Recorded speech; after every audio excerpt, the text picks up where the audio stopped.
Buenas tardes a todos, bienvenidos una vez más a esta charla que hacemos con periodicidad mensual por la Hora del Planeta. Gracias por querer compartir de nuevo un ratito sobre conservación y sobre biodiversidad y naturaleza. En esta ocasión tengo el placer de compartir esta charla con Carmen Arija, que os voy a presentar ahora en un minutito en cuanto se una. Ahí está. En esta ocasión tengo el placer de poder hablar con Carmen Arija. Como os digo, Carmen es una experta en mamíferos marinos y en divulgación. Hola, Carmen. Hola Laura, ¿qué tal? ¿Qué ¿Cómo tal? estás? Muy bien. ¿Y tú qué tal? ¿Cómo estás? Por aquí que he conseguido entrar. Bueno, estupendo, Soy perfecto. tirando a torpe. No, Perdona. perfecto, a la primera. Lo único creo que tienes que girar el móvil porque si no Vale, sale... Sí, es que si no sale la correcto. imagen doblada. Vale. Bueno, Perfecto. perfecto, yo te voy a presentar y luego quiero que te presentes tú, ¿vale? Simplemente decir, bueno, que eres zoóloga y eres experta en mamíferos marinos y en carnívoros. Y bueno, y también eres fundadora y directora de SeaWolves. Has publicado numerosos artículos científicos, 4 libros. Yo creo que tu carrera como investigadora, como científica, pues ha tenido un largo recorrido. Y además eres coordinadora regional de censos y sondeos de la Sociedad Española para la Conservación y el Estudio de Mamíferos. Corrígeme si me equivoco. Así que Todo correcto. es un placer tenerte hoy por aquí. Me gustaría que contaras tú realmente quién es Carmen Ariza y cuál ha sido su evolución hasta llegar a ser quien eres hoy. Muy bien. Lo primero, muchas gracias Laura, ¿vale? Por el esfuerzo que hace, ¿vale? Para la divulgación de la divulgación científica en torno a conservación de fauna en general. Y luego, gracias también por liarme para estar hoy aquí. Que no me Gracias a lío ti. fácilmente. Yo Me lío simplemente hago fácil de así que... intermediaria. Bueno, Gracias a pero ti. alguien tiene que hacerlo. ¿Quién soy yo? Pues soy un culo inquieto. De pequeña decía que quería ser granjera porque me encantaban los animales y al final, bueno, pues obviamente granjera no, pero fui evolucionando hacia la biología. Uno de mis mejores amigos, que es veterinario, dice que él no se hizo veterinario, ¿no? Que nació veterinario. Y me encantó la frase y se la robo. Porque yo no soy veterinaria, pero yo nací bióloga, ¿no? No es mi profesión, no es a lo que me dedico, es lo que soy. Entonces yo estudié biología, hice la especialidad de zoología, como tú comentabas antes, pero más allá de eso, que no deja de ser mero currículum, ¿no? O unos estudios o una capacitación, lo que soy es un culo inquieto. Soy de la gente que cree que levantarse, ir a trabajar sin más, volver a casa y acostarse es desperdiciar la vida, ¿no? Que hay que hacer algo más. Y bueno, pues creo que cada uno debería hacerlo en el ámbito en el que quiera, en el que pueda o en el que se sienta cómodo. Y yo ese ámbito es el de los animales. Y bueno, especialmente en el de los depredadores, los mamíferos depredadores, que me han vuelto loca toda mi vida, tanto los mamíferos marinos como los carnívoros, ¿no? Son los que matan a otros en el mar o en la tierra. Sí. me, me Al vuelven loca, no final, porque maten, sino por las capacidades cognitivas que hay detrás de claro. eso. Dime, perdona. Me siento muy identificada contigo porque yo también creo que, bueno, quien se dedica a la conservación de la naturaleza lo lleva dentro, no es algo que se encuentra por el camino, sino que lo lleva dentro y en un momento u otro de su vida pues sale. Y al final es la manera que tenemos Total. de expresar y de ayudar, yo creo, mediante esa conservación. Y eres... Claro, es que al final, Sí, dime, perdón, lo dime. único que te iba a decir es que al final tenemos la sensación muchas veces de que para poder hacer algo tienes que hacer algo inmenso, y no es cierto. Con algo pequeñito de cada uno, todo junto, ya tenemos algo inmenso. Entonces, pues que cada uno hagamos lo que podamos. Claro, y tú tienes un lema que yo creo que coincidimos en eso, porque yo también lo tengo en mi página web, que al final no se puede apreciar y no se valora lo que no se conoce. Entonces, con nuestro trabajo intentamos Absoluto. dar a conocer la importancia y el valor que tiene la naturaleza y en concreto, pues en tu caso, los mamíferos marinos y los depredadores. Bueno, Sí, no, no, efectivamente. ¿y cómo surgió la idea? Porque decidiste fundar Seawolves. Me gustaría que nos Ujú. explicaras cómo surgió esta idea y qué objetivo tiene. Y bueno, ¿qué es Seawolves? Mira, Seawolves es una empresa, ¿vale? Es una empresa, sin más.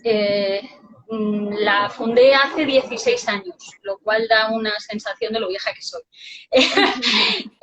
¿Por qué? Pues sí, sí.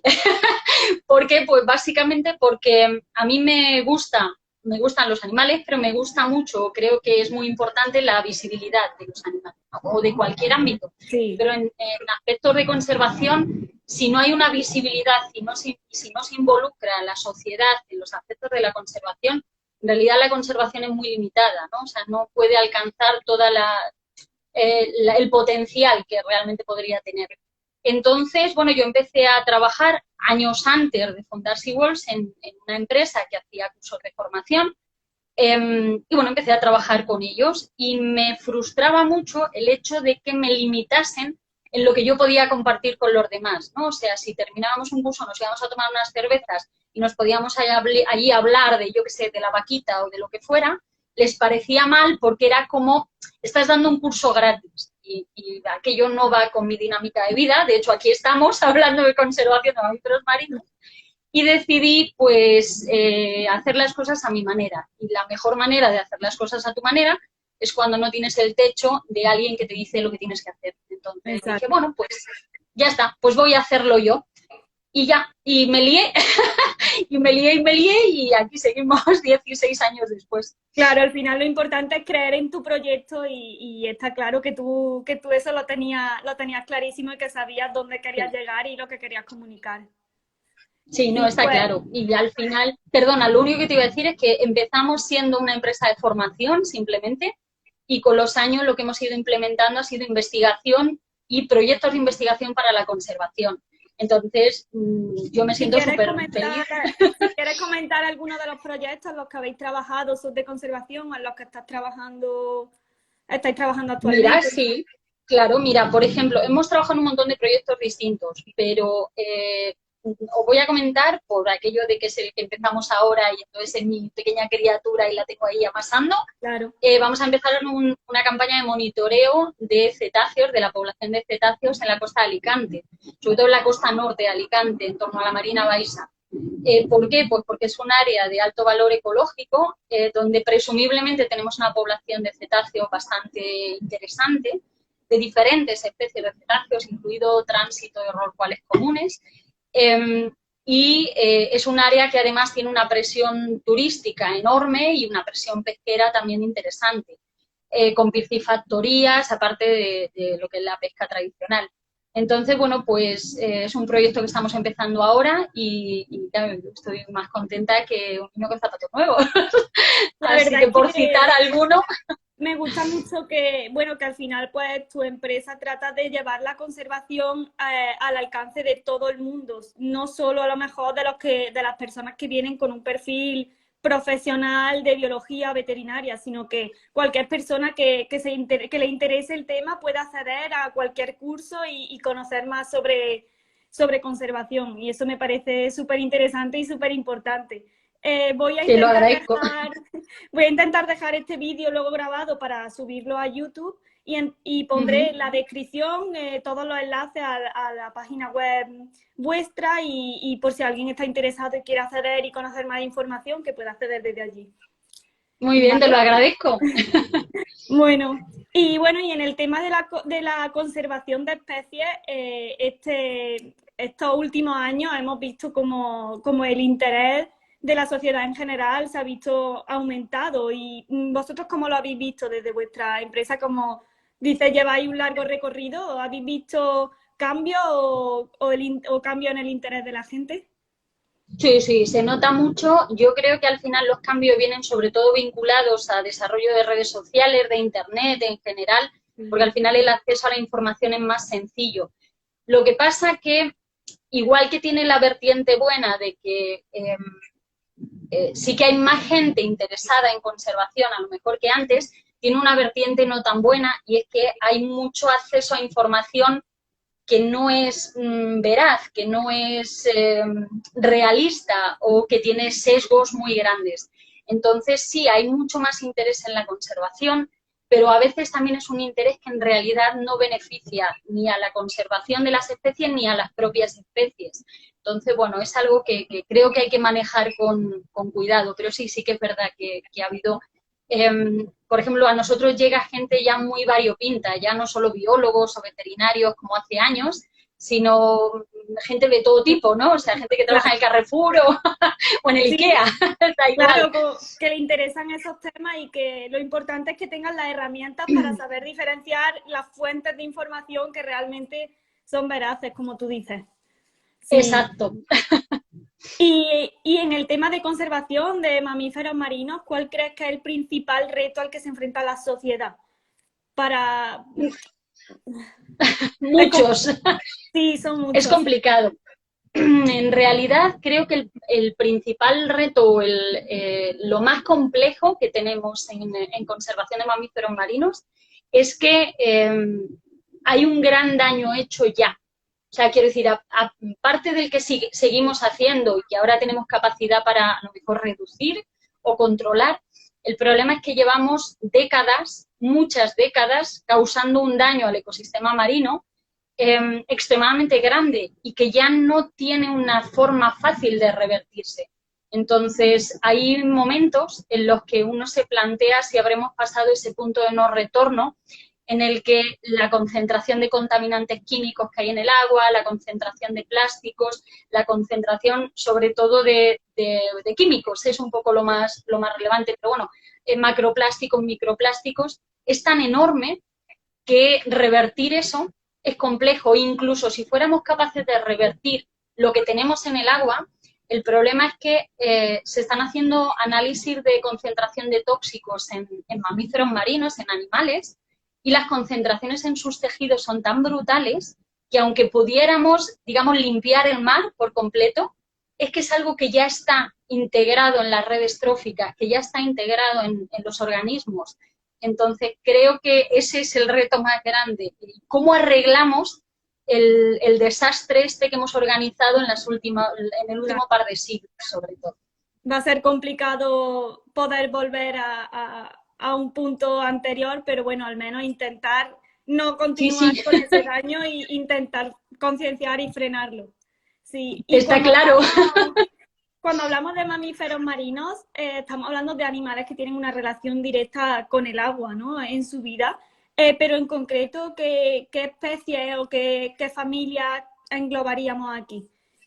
Vale, mira, los mamíferos marinos son un grupo que taxonómicamente no existe, ¿vale? Es decir, no es un grupo natural, no es un grupo que haya evolucionado todo a partir de un ancestro común y luego se haya diversificado, sino que diferentes grupos de mamíferos en distintos momentos de la evolución han retornado al agua o han empezado a utilizar el agua, sea agua dulce o agua marina, como un recurso. Y bueno, pues han llegado a afianzar su vida vinculada a ese medio. Entonces, lo que a día de hoy se considera mamíferos marinos son tres grupos diferentes, tres órdenes de mamíferos. Los sirenios, ¿vale? Que serían manatíes y dugongos. Los cetartiodáctilos, el nombre es horroroso, pero cetartiodáctilos es el grupo que... Efectivamente, no, el nombre no se lo he puesto yo. Pero bueno, cetartiodáctilos, que englobaría los cetáceos y los artiodáctilos son las cabras, para que os hagáis una idea, cabras, hipopótamos, jirafas, toda esta gente que no es marina, ¿no? Que son terrestres. Bueno, pues digamos la mitad, por decirlo de alguna manera, una parte de ese grupo son los cetáceos, que sí son mamíferos marinos, y el último grupo de mamíferos marinos, el último orden, sería el orden carnívora. El orden carnívora tiene cantidad de especies terrestres, los leones, los lobos, los jaguares, yo qué sé, los fosa, las hienas, pero dentro de esos grupos, o sea, de ese grupo de carnívoros, encontraríamos tres familias diferentes que forman los primípedos, cócidos, otáridos, odovénidos, o sea, las focas, los leones y osos marinos y las morsas, y luego nutrias marinas, que son mustélidos, y osos polares, que son úrsidos. Entonces, es que es un chimichurri de especies espectacular. Es un abanico muy amplio, desde luego. Sí. Sí. Sí, sí. muy variado, muy variopinto y además bastante abundante. Al final son en total 134 entre todos los grupos, pero ya te digo que de diferentes grupos, que Claro. no son un grupo homogéneo ni uniforme, sino eso también complica la vida, ¿no? A todos los Sí, que trabajamos como mamíferos marinos, porque lo que le ocurre a un cetáceo no tiene nada que ver con lo que le ocurre a un pinnípedo, porque al final son, claro, pues como comparar, son totalmente diferentes. Simplemente una eso manera es, puede hacer llegar de manera ya, obligada claro. ese grupo. Sí, sí, Y bueno, agruparlo, ¿no? claro, sí, de alguna manera. Y también trabajas con instituciones reconocidas y que tienen una labor importante en el campo de la conservación. En concreto, me gustaría que me hablara un poco sobre, la tengo aquí apuntada, European Association for Aquatic Mammals. Perdona mi inglés, pero No, creo que, no te creo que me ha preocupes. entendido. Sí, sí, no te preocupes, el mío no es mejor. Sí, es la EAM. Para los amigos es la Sí, EAM.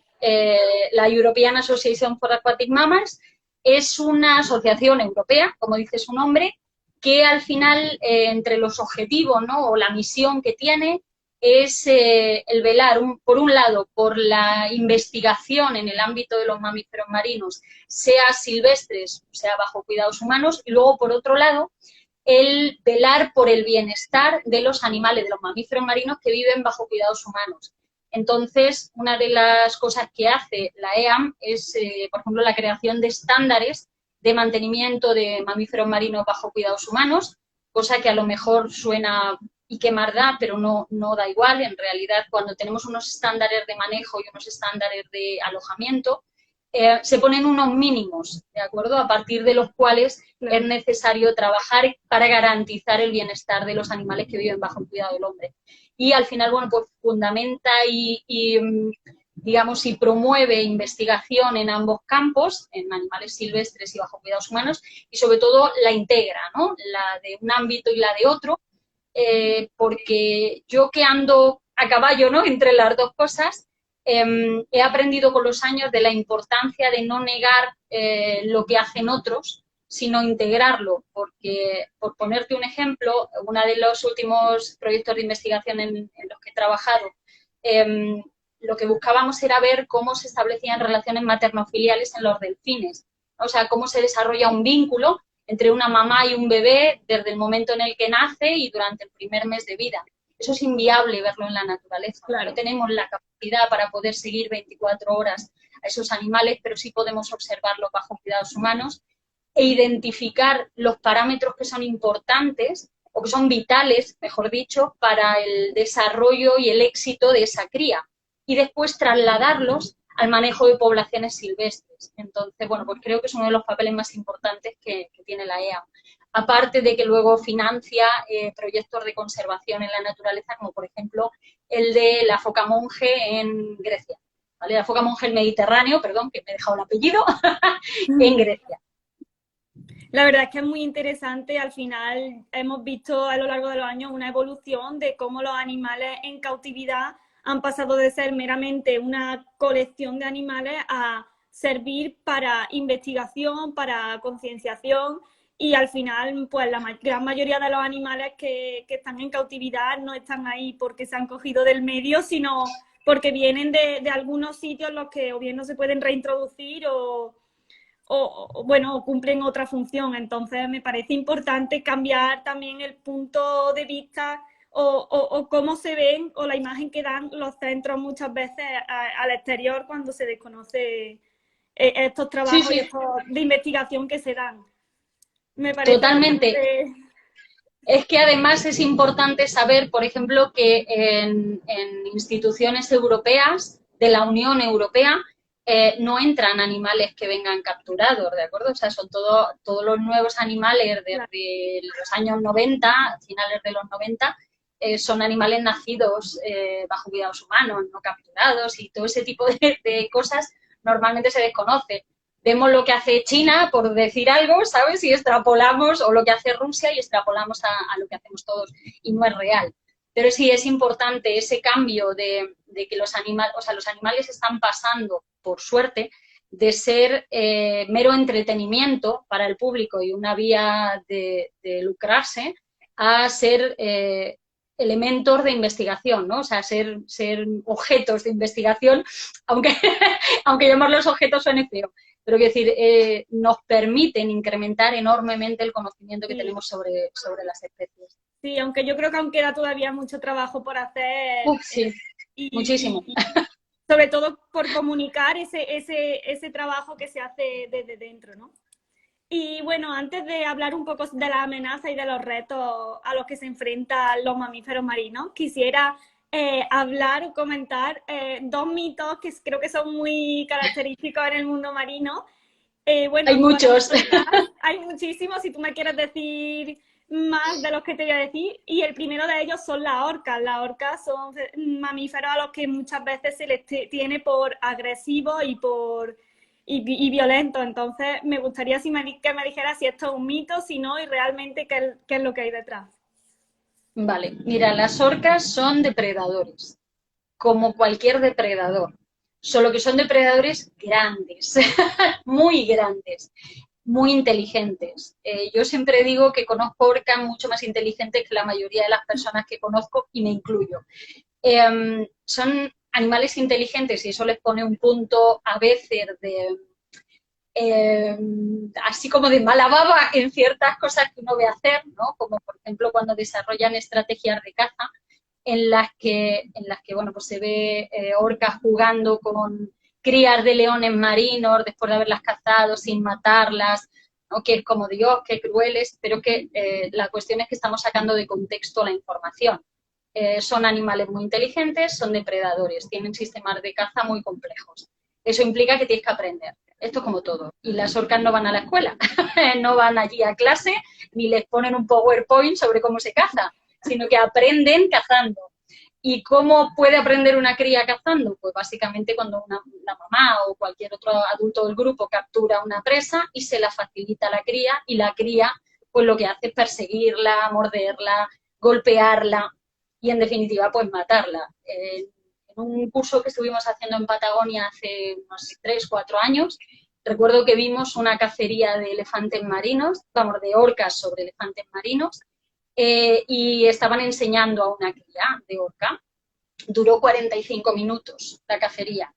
Es muy espeluznante escuchar al elefante marino berrear cada vez que le dejaban salir a respirar, porque lo estaban mordiendo, golpeando, empotrando contra el talud de la playa para debilitarlo y dejárselo a la cría. Pero no es crueldad, no son agresivas, no son malas, no. Son animales que necesitan aprender a vivir como orcas y como depredadores que son. Al final, sí, perdona. No, lo único que te iba a decir... Didi. Perdona, que te iba a decir que, por ejemplo, esos comportamientos en las orcas piscívoras no los vas a ver, porque no son necesarios, ¿vale? Y es la misma especie. Claro, eso es lo que te iba a decir. Y bueno, y además que al final no olvidemos que en la naturaleza el llevar a cabo una acción supone un gasto de energía. Si están llevando a cabo esa acción no es simplemente por el mero hecho de entretenerse, sino porque al final les va a conllevar un alimento o van a obtener algo a cambio. Y yo creo que claro, eso claro. se nos olvida. Sí, no es hijoputismo, no es gratis. Es básicamente algo que necesitan, y un depredador necesita aprender a matar. Y matar no es bonito nunca, pero es necesario. La naturaleza al final muchas veces la idealizamos, pero la naturaleza es cruel en ese sentido, es salvaje. Totalmente, es salvaje, es un campo de batalla, efectivamente. Sí.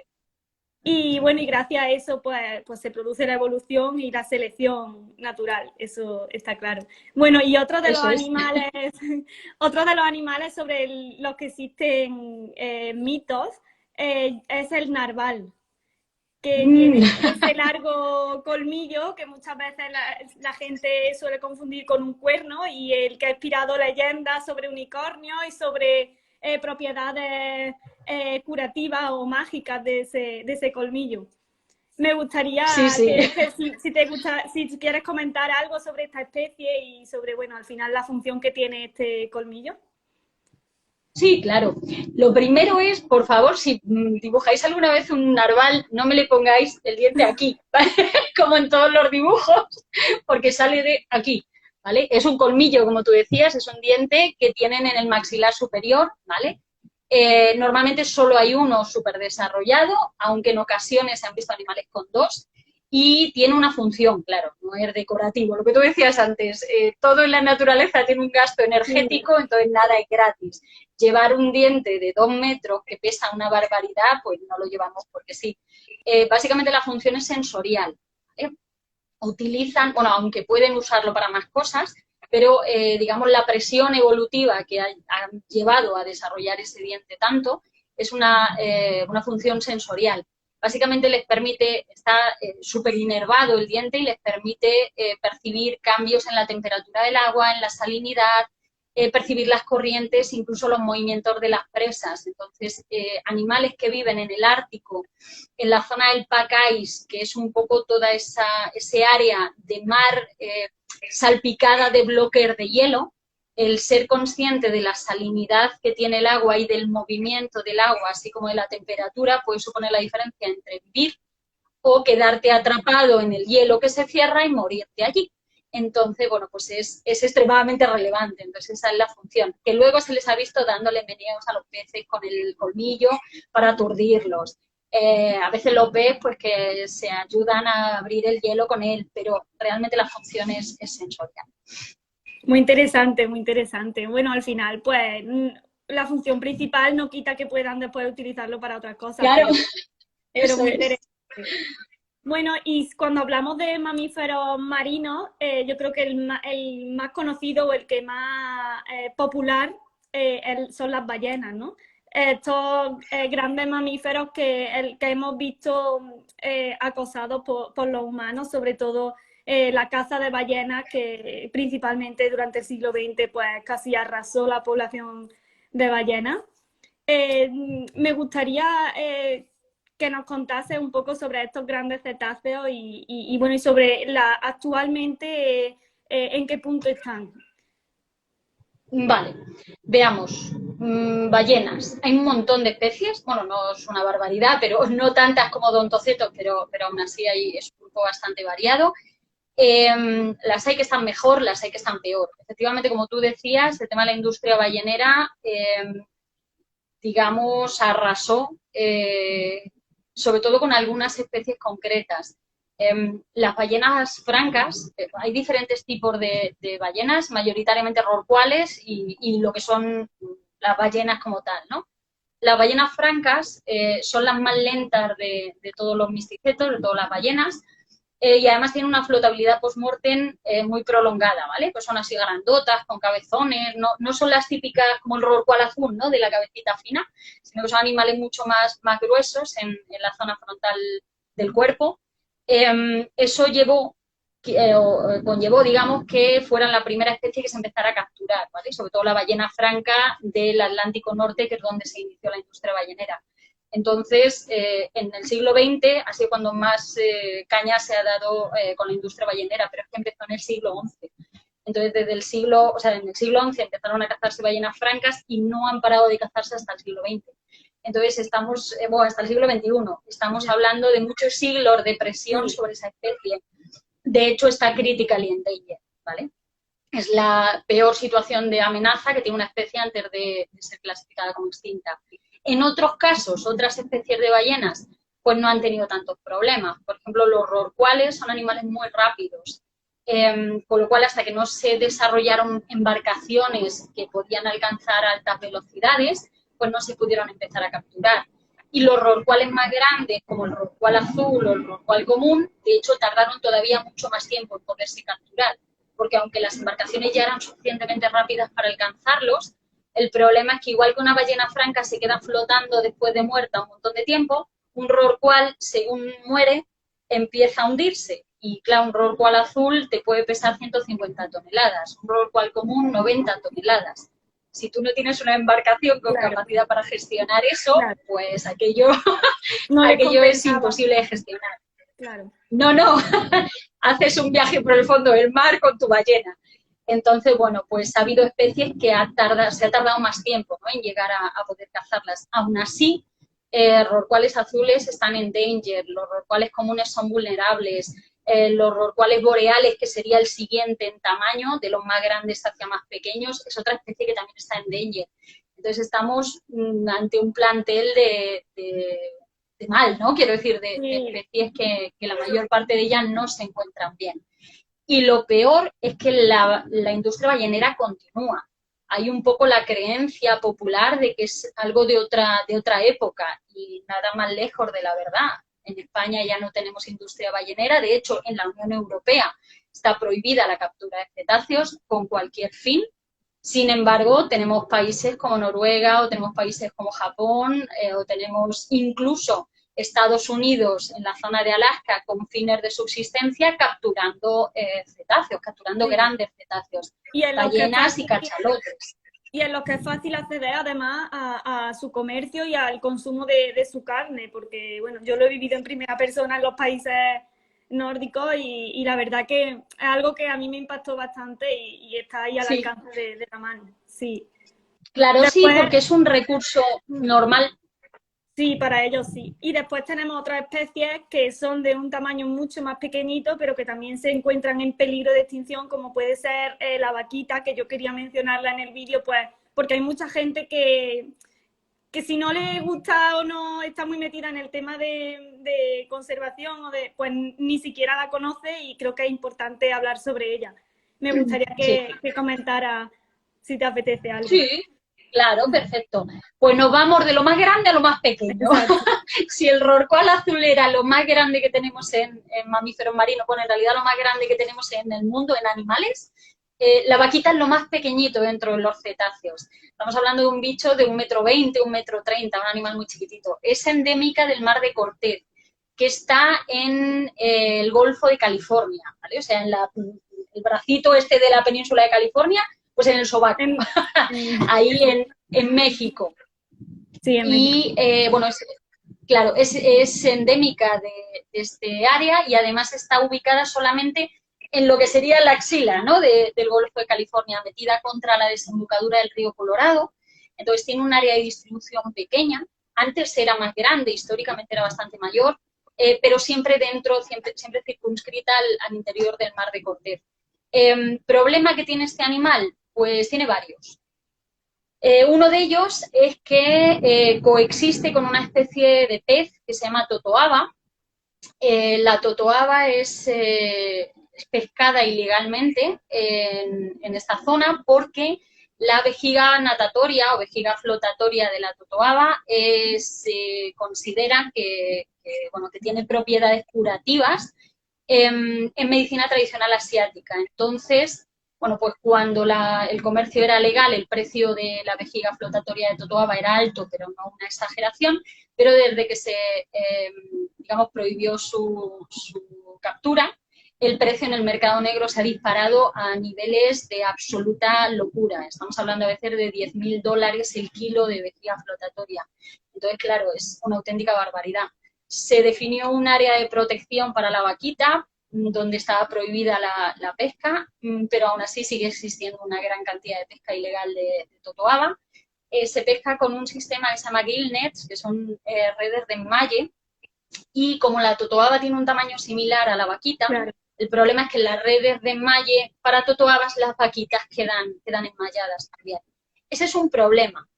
El otro problema es que además, para más INRI, la vaquita es una especie de cristal. ¿Qué significa eso? Hay especies que son muy sensibles al estrés y que una manipulación de un animal, por ejemplo, imagínate, ¿no? Una manipulación médica de un animal puede provocar la muerte más o menos 24 horas después por una miopatía de captura, que es como se llama. Bueno, pues cuando estos animales se quedan enredados en las redes, aunque sean capaces de zafarse de la red y escapar, a veces mueren unas horas después simplemente por la miopatía producida por el estrés tan intenso que han tenido durante el tiempo que se han quedado ahí enganchadas en la red.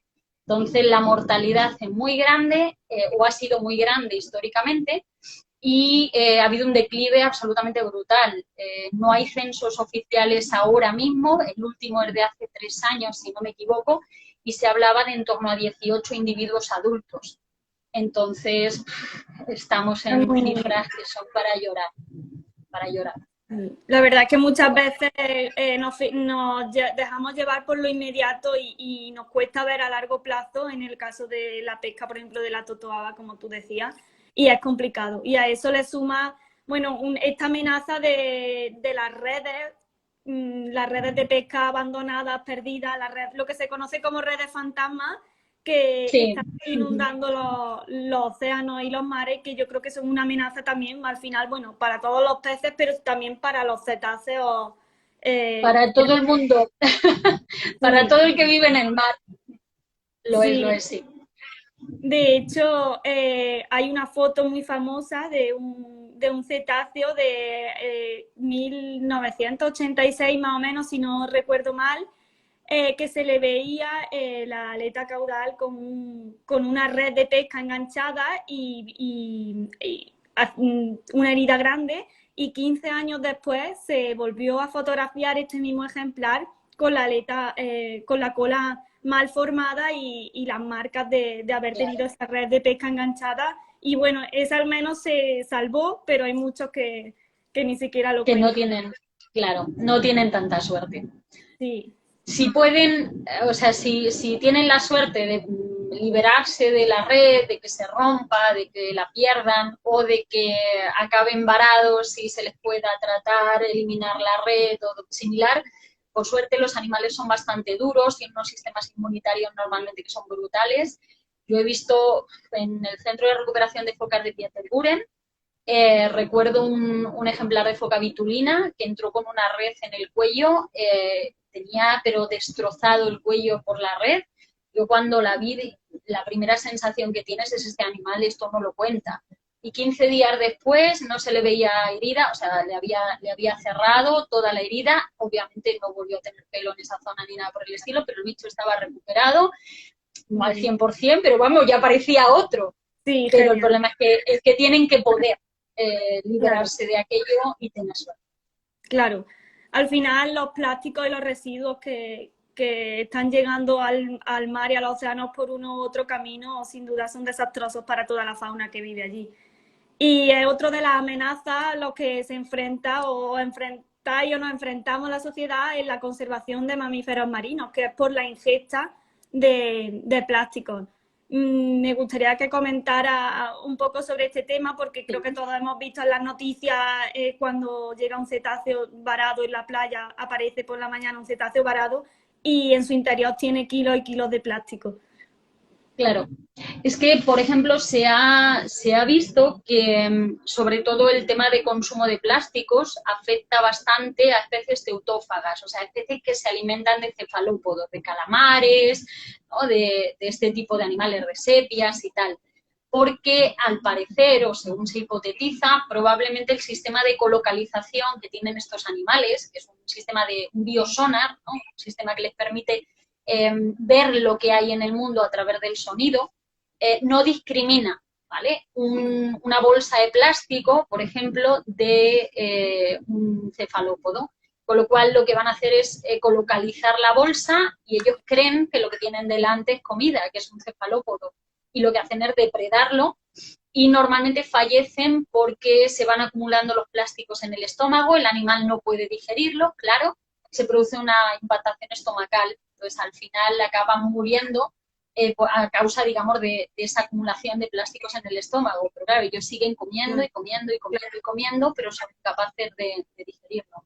Y con la densidad tan brutal de plásticos que hay ahora mismo en el mar, sobre todo en algunas regiones, claro, es que es un festín el La que se verdad pegan es que y es, no lo pueden procesar. sí, Es lamentable, sí. es lamentable. Y bueno, hay otros muchos retos a los que se enfrentan y muchas amenazas que tienen, como puede ser el tráfico marítimo, el tráfico marino, ya sea por ruido. Me gustaría que nos comentaras cómo puede afectar este tráfico de barcos a los cetáceos en concreto o, bueno, a los mamíferos marinos. Mira, en realidad la afectación es a muchos niveles. Por un lado, como tú decías, el ruido.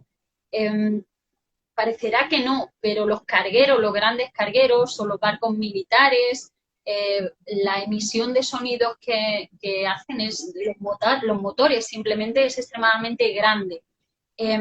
puede ser una molestia para ellos, porque además es un ruido continuado, ¿no? Hay áreas de alto valor ecológico, como por ejemplo el estrecho de Gibraltar, que es un hotspot de biodiversidad de cetáceos, y es uno de los puntos del mundo con mayor tránsito marítimo, ¿no? De hecho, yo que he trabajado bastante por esa zona, cuando tú estás en el centro del estrecho, la sensación que tienes es estar en la mediana de una autopista, ¿no? Tú cuando vas en la autopista conduciendo, tienes los carriles de un sentido, ¿no? Por un lado, en medio tienes un cachito de verde y al otro lado los del lado contrario. Y la sensación es que los cetáceos que viven allí están como en ese cachito de verde, ¿vale? En medio de una autopista de grandes cargueros que por un lado entran al Mediterráneo y por el otro salen de continuo, o sea, es un tránsito continuado. Entonces, claro, imagínate el ruido, es como si nosotros tuviéramos que vivir con el ruido continuo, con un sonido continuo.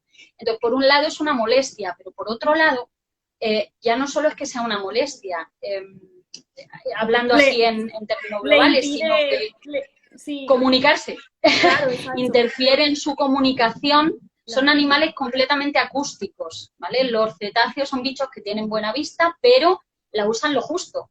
En realidad son animales acústicos, entonces esa cantidad, esa carga de sonidos lo que hacen es impedir que puedan comunicarse de forma efectiva, sobre todo a largas distancias, incluso que pueden interferir hasta con su sistema de ecolocalización. Y por otro lado están las colisiones con embarcaciones. O sea, aparte de todas las molestias, ¿no? Y de todo el problema de contaminación acústica, es que hay colisiones con embarcaciones. Normalmente se habla de que las colisiones con embarcaciones se producen en grandes cetáceos. No es cierto. O sea, en grandes cetáceos nos enteramos. Pero que cuando un carguero se lleva por delante un rorcual, pues se entera de que se ha llevado por delante un rorcual porque son 90 toneladas que acaba de atropellar. Pero si se lleva por delante o la hélice, que no me salía, la hélice Sí, le pega un golpe a un cetáceo pequeño, no te enteras. Entonces es algo que puede afectar a todos los grupos de cetáceos, pero mayoritariamente a los grandes. Sobre todo es un problema muy, muy importante para los cachalotes. La estrategia de huida de los cachalotes, en lugar de moverse en horizontal, es sumergirse. Pero ellos tienen una batería, digamos, de modificaciones fisiológicas que necesitan producir antes de hacer una inmersión profunda. Y normalmente, sobre todo en caso de fast ferries, no tienen tiempo de hacer la inmersión para cuando se les echa el fast ferry encima. Entonces, normalmente, si un fast ferry va hacia un cachalote, o lo detecta con mucho tiempo y empieza a moverse rápido, o normalmente hay una colisión. Además, los fast ferries suelen ir tan rápido que no tienen ni la capacidad de mirar aunque vean al cachalote. Entonces, es, por ejemplo, uno de los problemas importantes relacionados con el tránsito marítimo. Muchas veces es que se nos olvida, parece que lo que está dentro del océano, dentro del mar, no existe y al final pues está todo unido y todo nos afecta o nos va a afectar de alguna u otra manera si lo queremos ver egoístamente y si no, pues va a afectar a otras especies. Es muy complicado de gestionar, desde luego. Sí, sí que lo es. Y bueno, también por suerte el desarrollo biotecnológico y el desarrollo de técnicas moleculares también ha permitido ayudar a la conservación de las especies y de los mamíferos marinos, ¿no? Mediante la secuenciación de ADN nos permite a lo mejor diferenciar una especie de otra. Yo creo que tú sobre eso también tienes alguna investigación y me gustaría que comentara algo al respecto. Sí, yo sobre todo, bueno, es más una recopilación bibliográfica que investigación directa, pero sí que, dado que me interesan mucho las orcas, es uno de los animales que me fascinan, me parece muy interesante toda la utilidad que está teniendo ahora, como tú dices, el desarrollo de estudios de ADN mitocondrial o de marcadores proteínicos, de genes host, que permiten diferenciar, ¿no? Unas especies de otras. Y, por ejemplo, en el caso concreto de las orcas, lo que se está viendo es que lo que se había definido hace años como ecotipos, que eran como variantes que había en diferentes regiones del planeta, que estaban adaptadas a diferentes tipos de alimentación, podrían llegar a ser especies distintas. La cuestión es que en un grupo, por ejemplo, como los cetáceos, que tienen una variabilidad genética tan pequeña, todos estos avances moleculares están permitiendo que lo que no somos capaces de ver de otra manera, sí que con estudios genéticos podamos discriminar qué son especies distintas y qué no. Claro. No solo que una especie la dividamos en varias, sino que de repente dos especies se vea que no son dos distintas, que son lo mismo. Eso ha pasado hace nada con el delfín común, existían dos especies, el delfín común de hocico corto y el de hocico largo, y a día de hoy están unificadas en una sola porque no son diferentes a nivel genético. Entonces, claro, es una herramienta muy buena. Yo particularmente no trabajo a nivel genético, yo soy de bota, pero sí que es un tema que me interesa mucho, ya te digo, sobre todo lo he tocado mucho con el tema de orcas, pero más por interés casi personal que otra cosa.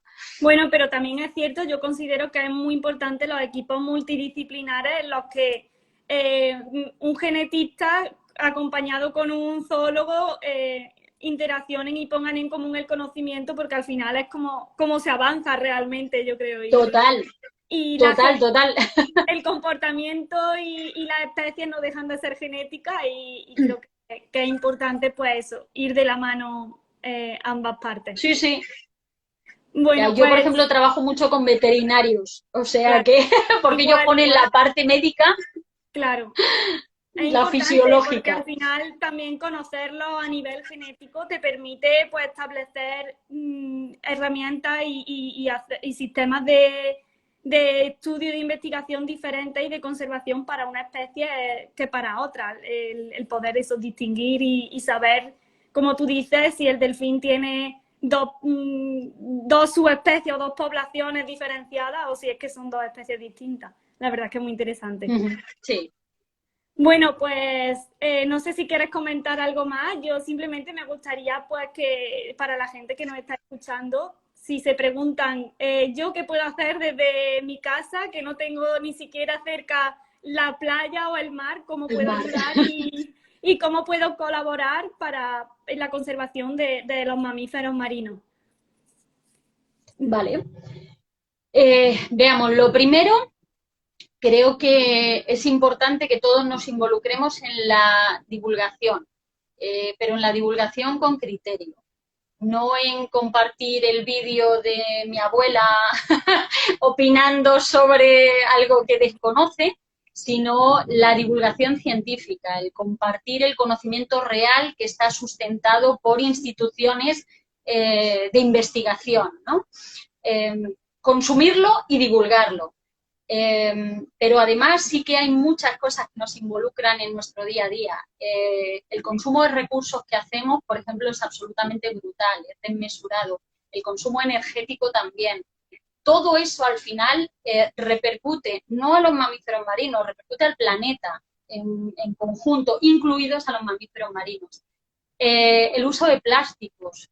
Creo que no necesitamos que prohíban por ley los plásticos de un solo uso para que dejemos de usarlos. Y aún así seguimos viendo continuamente el uso de plásticos en todos los aspectos de la vida, desde el supermercado al restaurante a cualquier lugar, ¿no?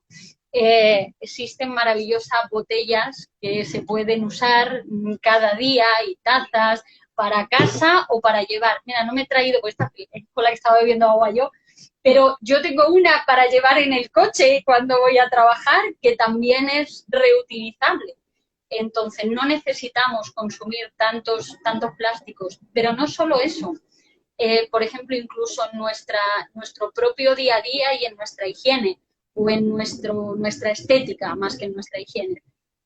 Se tiende a desconocer que, o sea, pensamos que una botella de plástico es terrible, ¿no? Pero se tiende a desconocer que algo como el maquillaje tiene un efecto contaminante en el mar absolutamente brutal. Entonces, no compras la botella de plástico, vas con la taza reciclable o reutilizable y, sin embargo, vas más pinta que una puerta. Y dices, pues todo eso que estás consumiendo por otro lado, o los perfumes, o gran cantidad de cosméticos, la laca de uñas, ¿no? El esmalte de uñas, la laca del pelo, todo eso contiene sustancias químicas que son extremadamente contaminantes en el mar. Entonces, el insecticida que usamos cuando hay mosquitos, pues ponte una mosquitera, ¿no? O sea, claro, es innecesario que recurramos a químicos que no asociamos en absoluto que tengan nada que ver con los mamíferos marinos, cuando te ponen la capa de maquillaje, ¿no? O te echan la laca en el pelo, o te pintan las uñas, ni siquiera piensas que eso tenga un efecto en el planeta, pero lo tiene.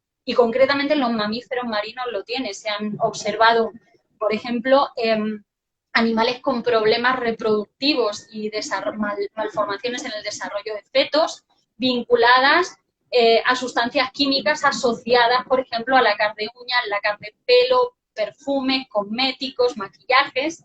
Entonces, ¿qué podemos hacer?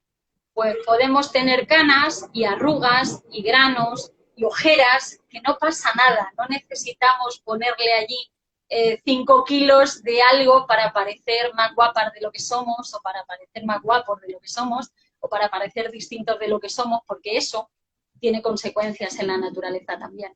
Entonces ahí tenéis un montón de cosas que podéis hacer.